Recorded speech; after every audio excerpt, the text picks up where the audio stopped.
I really enjoy putting that project together in my head, getting a set of plans that an architect has worked on for a couple of years. Then it's figuring out how we're going to build this.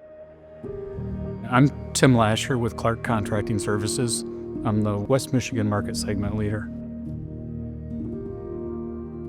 Tim truly loves his career and what he does for a living. He loves to do those projects around the house and hates the idea of paying somebody else to do them.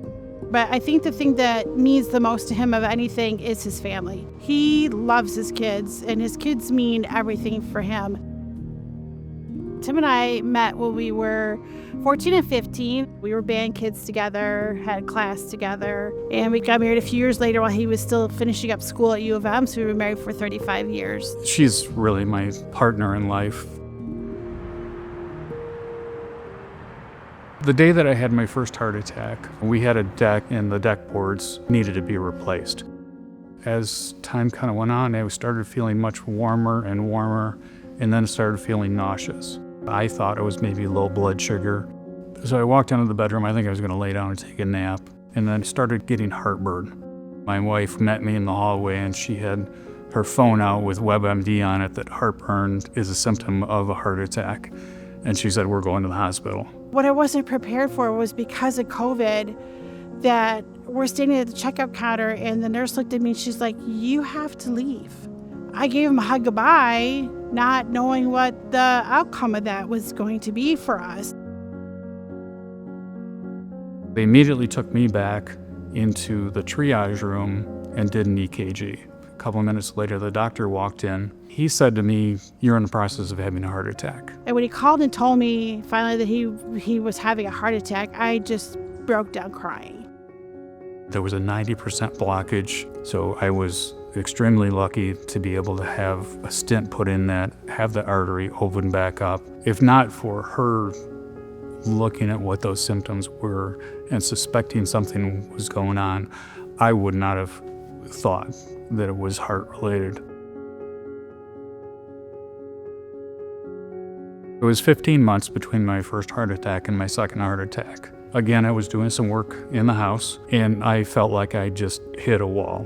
I was exhausted. I couldn't go any farther. I told my wife, I said, I need to go to the hospital. In the hallway somewhere at some point, she's pushing him in the wheelchair, and she called a code blue. I do remember when I had collapsed onto the floor, I had heard somebody behind me, I don't know if it was my wife or somebody else, saying, "Don't let him die." And I heard that and said several times, "I don't want to die, I don't want to die." She went into the waiting room. She was by herself. She had no idea what the doctor was going to say when he came out. He had 100% blockage of that stent that they'd put in before, and it was a blood clot, and it just went to the weakest spot it could find, which was the stent. There's a nickname for it, which I refuse to use. The first time I heard it, it just about sent me to my knees. Now, with the second heart attack, I had damage to my heart. You realize your own mortality. It's not something I had thought about before. It made me feel much more vulnerable after going through that second heart attack. And it took me a couple of weeks to mentally work my way through that. The physical recovery probably took I'd say a solid 6 months of giving Tim's heart muscle time to heal. But emotionally, I was a wreck. I would go to bed at night and I would be afraid to fall asleep. I was afraid he'd die in his sleep. Losing a loved one due to a heart attack changes absolutely every aspect of someone's life.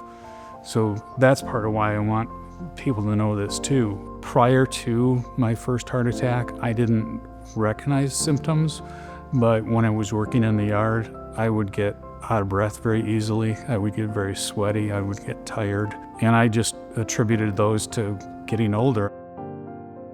Listen to what your body's telling you and rest when you need to. Get hydrated when you need to. Seek medical attention when you need to, even if you don't think you need it. Seek medical attention when you have symptoms. I'm thankful for the medication and the care that he got, because it allows us to have this future and go on and continue to have more years together. I'm not ready for our story to end.